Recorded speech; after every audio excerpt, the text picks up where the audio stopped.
Good evening and thanks for joining us. We begin tonight with the outpouring of grief and anger over what happened to a teenage girl in Nova Scotia. As we reported last night, Rehtaeh Parsons was relentlessly taunted after someone posted a graphic photo of her online. Her family says she went from being a happy straight-A student to the depths of despair. Tonight there are calls to name and shame the young men who were there the night that photo was taken. And though the police had dropped the case, there are now demands to reopen it. Ross Lord reports.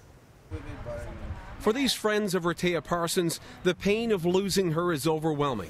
And a government investigation of the events that led to her suicide doesn't ease their sorrow. I think this should have been done a while ago, and I don't like how they only care about it now that she's died.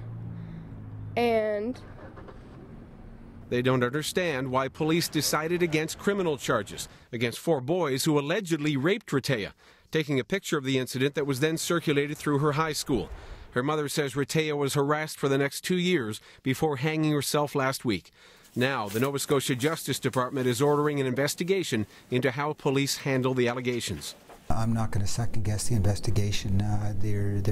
We are in dialogue with the police. We're in dialogue with public prosecution.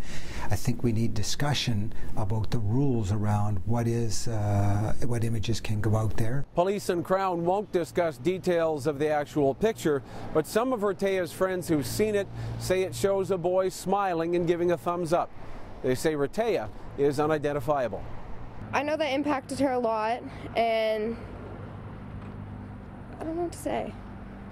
This prominent defense lawyer says distributing an explicit sexual image involving a 15-year-old girl meets the definition of child pornography. The person who took the picture could be in trouble, would have violated the section of the criminal code, together with the person who took it and then put it on social media. But the Public Prosecution Service suggests there was not enough evidence to lay charges of either sexual assault or child porn. We looked at all of the evidence surrounding the photo, and we did a real sort of 360 view of that, and very thoroughly, and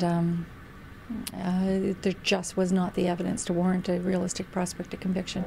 Still, questions persist about police response. Rehtaeh's mother, Leah Parsons, claims it took them 10 months to interview the suspects, and her call for justice is resonating far and wide. An online petition instantly enlisted thousands of supporters. Twitter is exploding with outrage, with some urging the hacker group Anonymous to publicly out the suspects. Back in Halifax, gentler forms of expression. Public transit drivers wearing pink T-shirts, solidarity with one of Rehtaeh's family members who works there. And Rehtaeh's family is now urging would-be vigilantes to give authorities another chance to see that some justice is done. Ross Lord, Global News, Halifax.